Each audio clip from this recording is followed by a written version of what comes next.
गुरु शहो में सबको तहे दिल से प्रणाम करती हूँ। मेरे प्रणाम को स्वीकार कीजिए। साहेब भैया नीलम दीदी को मैं पावन चरणों में प्रणाम करती हूँ। सभी गुरु भाई बहन को मैं पावन चरणों में मेरी प्रणाम है, प्रणाम को स्वीकार हो। आज मैं एक गुरु का कथा आप लोगों के समक्ष लेकर आई हूँ। आशा करती हूँ ये कथा आप लोगों को गुरु शहो सबको अच्छा लगे। अगर अच्छा लगे तो आप लोग ज़रूर बताइएगा।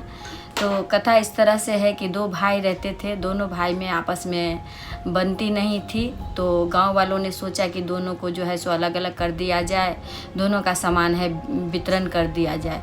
तो सब कुछ सबने वितरण कर दी। और एक कम्मल, और बहुत गरीब थे तो एक कम्मल एक गाय थी।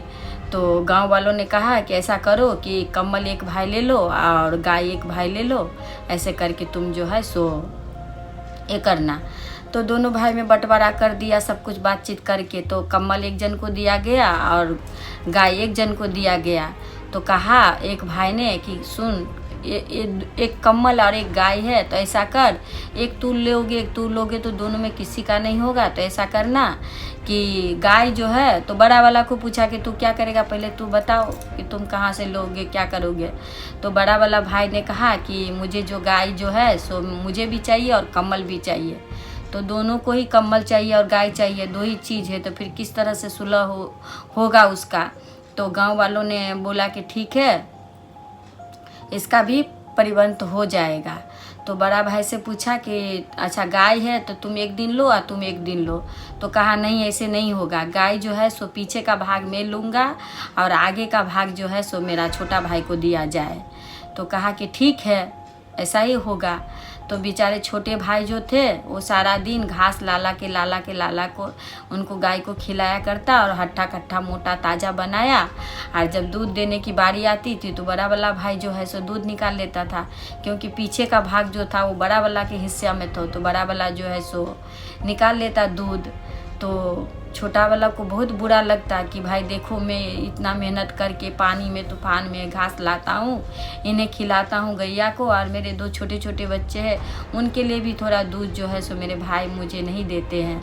तो बहुत ही उनको बुरा लगता था। तो वो सत्संग में जाता, गुरु सत्संग में जाता, जहाँ कहीं भी जाता तो अपने गुरु को बताता कि गुरु देखिए मैं कितना मेहनत करता हूँ, घास लाता हूँ, ला करके मैं गाय को खिलाता हूँ, उनका सेवा करता हूँ, और दूध लेने का वक्त जब आती है तो बड़ा भैया जा करके जो है दूध ले लेते हैं। थोड़ा सा चाय के लिए भी या बच्चे के लिए भी नहीं देते हैं।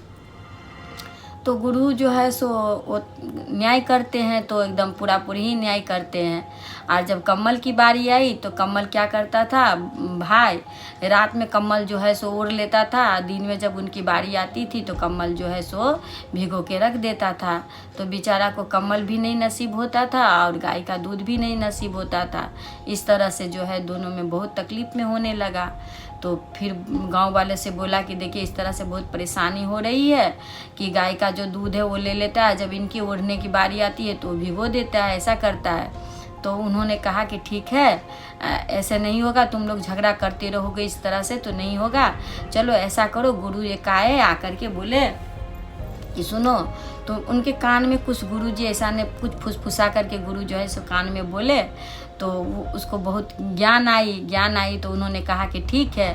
बोला जब भाई सारा दिन घास वास खिला करके गाय को, और जब बड़ा भाई दूध निकालने के लिए गया तो ये छोटा वाला क्या किया, एक मोटा सा डंडा लेकर गाय को पीटने लगा गाय को। अब गाय क्यों दूध उनको लेने दे। अब गाय जो है मार खा रही है, पाँव पीछे को फेंक रही है, दूध ही नहीं निकल रहा है। तो बोल रहा है कि तू क्यों ऐसा कर रहा है, मैं दूध नहीं ले पा रहा हूँ तू गाय को। तो बोले क्यों, मेरा आगे का भाग है भाई, मैं अपना आगे का भाग मैं जो भी करूँ, मैं मारूँ या चाहे कुछ भी करूँ, ये मेरी प्रॉब्लम है। तुम अपना पीछे का भाग लिए हो तो तुम समझो।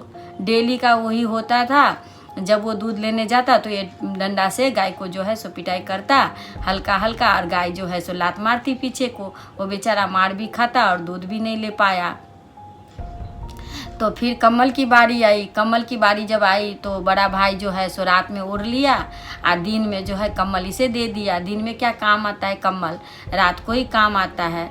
तो उसने क्या किया, अपना कम्मल को पानी में डुबा करके जो है सो रख दिया। तो शाम में जब उसकी बारी आई तो बोली कि कम्मल दो। कम्मल तो बोला बाल्टी में डुबाया हुआ है, ले लो। तो बोला है तूने ये क्या किया, कमल को पानी में डाल दिया। बोला देखो दिन में तो मेरा ड्यूटी है, मेरे को लेना है, मैं अपना कमल को सूखा रखूँ या भिगा के रखूँ ये मेरी है, तो मैं अपना जो भी करूँ। तो भिगा के रखता था, तो उसको सबक आ गई बड़ा भाई को कि मैंने जो ऐसा किया है इसी के वजह से मेरा छोटा भाई भी ऐसा कर रहा है। तो जब हम बड़े ही कुछ ऐसा करें तो छोटे तो ज़रूर करेंगे।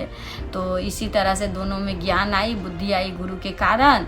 तो फिर दोनों भाई आपस में मिल गए और मिल करके जैसे रहते थे वैसे ही रहने लगे। तो यही तो होता है गुरु भाई बहन, जब हम गुरु सत्संग में जाते हैं, गुरु चर्चा में जाते हैं, तो कुछ न कुछ जो है ज्ञान हम प्राप्त करके जो है सो घर आते हैं, और जो कि उसी से हमारा घर दिन दुनिया चलता है। क्योंकि अगर हमारे पास कुछ भी ना हो, गुरु का कृपा, गुरु का दया, गुरु का ज्ञान हो, तो हम कुछ भी करके जो है अपना रोज़मर्रा का जीवन जो है सो व्यतीत कर सकते हैं। इसी तरह से हमें भी सबको मिलकर रहना चाहिए, और हमें भी इस तरह से अपना रोज़मर्रा का जीवन जो है सो गुरु के साथ बिताते हुए अपने जीवन को अच्छी तरह से ये करना चाहिए। तो हमेशा आप लोग भी गुरु के सत्संग में रहिएगा, गुरु का सेवा करिएगा। कहीं अगर गुरु चर्चा हो तो गुरु चर्चा में जाइएगा, कोई मिले तो उन्हें जो है घोषणा करते रहिएगा।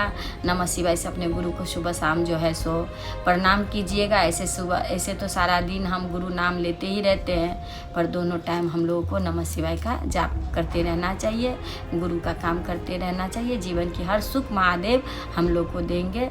तो इसी के साथ में अपना गुरु चर्चा जो है उसे विराम देते हुए आप लोग को फिर से मैं प्रणाम करती हूँ। गुरु सहो साहब भैया लीलम दीदी को भी मैं प्रणाम करती हूँ, मेरी प्रणाम को स्वीकार।